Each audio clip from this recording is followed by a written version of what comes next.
This is Jaleel Smith Riley in a Cincinnati, Ohio courtroom, who police say confessed to a robbery killing a 20-year-old woman and seriously wounding her boyfriend. Portia Brooks was in her car with her boyfriend Aaron Martin when Smith Riley came up to her car with two others looking to rob them.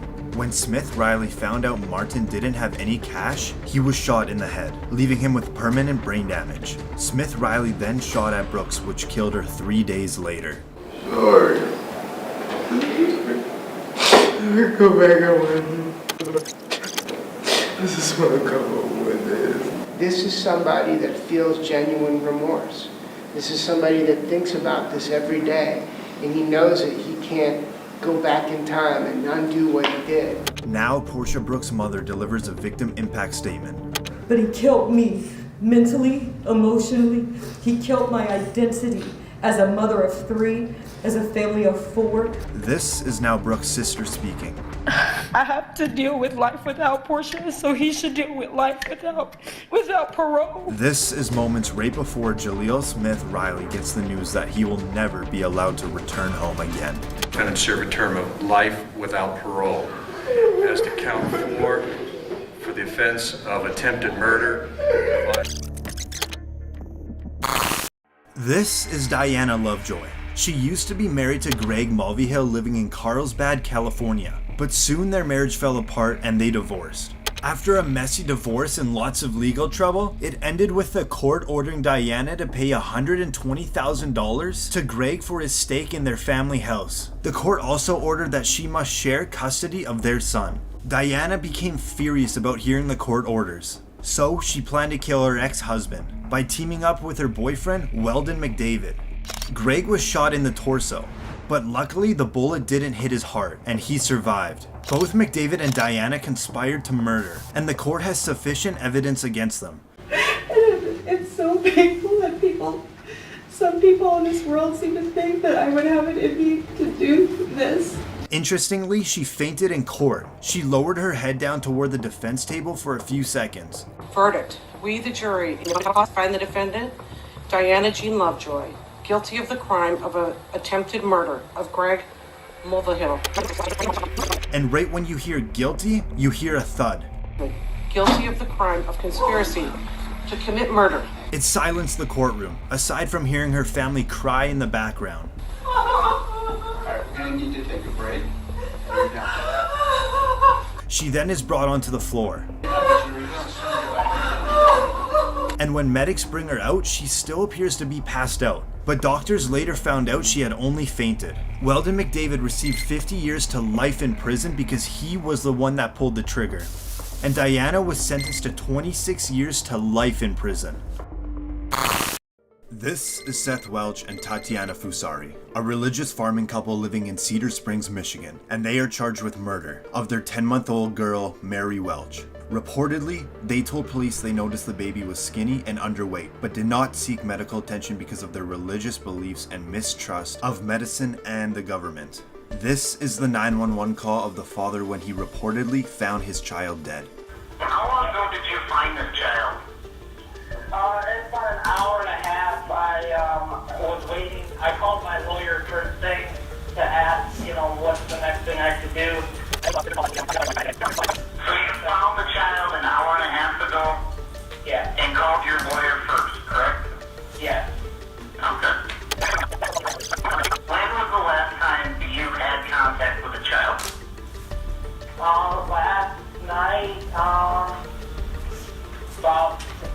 yesterday afternoon, about 3 p.m. She goes to bed, and that was that. Okay, so you put her to bed yesterday at 3 p.m.? Yeah, and then this morning at 10. So you're saying it is normal for your children to sleep from around 3 p.m. till 10 a.m.?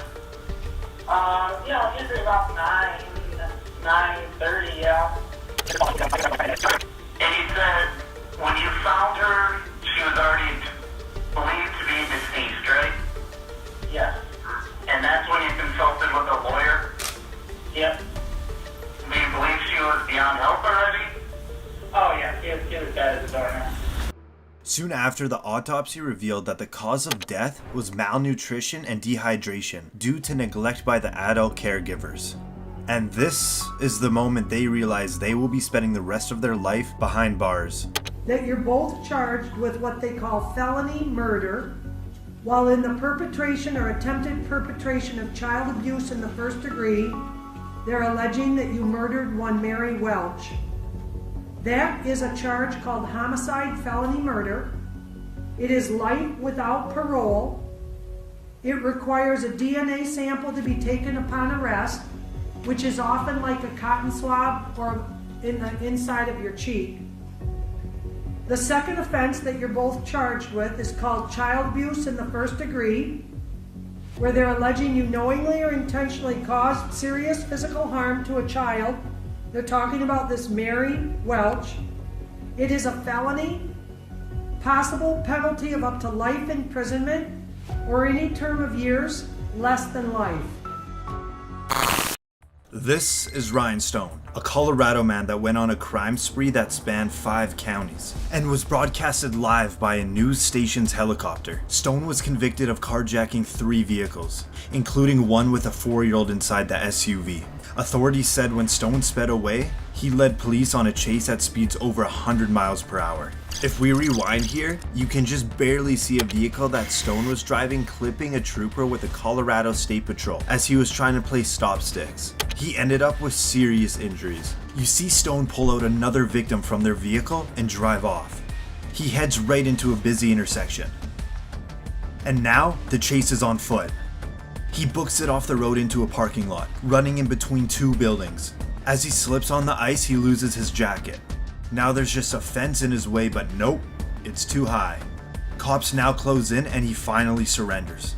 Stone is now in the county jail, but he believes he should be getting paid for his internet fame while bragging to his friends about the high-speed chase. Hey, did you know I made the news in the UK and Australia? What? Yeah, you get paid by YouTube. So, Channel 7 News, I believe, is going to be the one that gets paid for that. Well, I'm going to contact Channel 7 News. I want to get paid. You guys are getting paid using my name and my video footage. During his opportunity to address the court about the recordings in jail, Stone blames it on emotional stress and the use of drugs. We are going through trial after that. It was a 1.5-week trial. Extremely stressful. One of the phone calls about seeming like I was bragging about making international news, this, that, and the other. That was within the first week of being arrested. Still coming off of drugs. Stone was convicted of 18 charges, including attempted manslaughter, child abuse, and assault. Then, the judge sentenced him to 160 years in prison.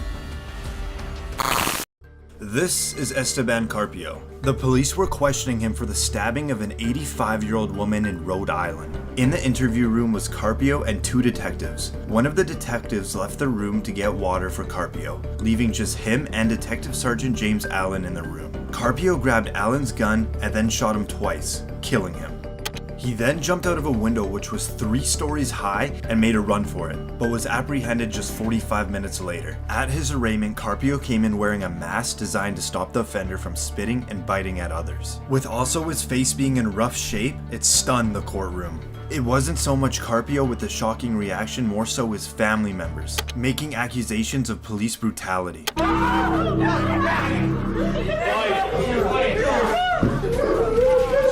Step off. Get it out. Not guilty! I'm not guilty!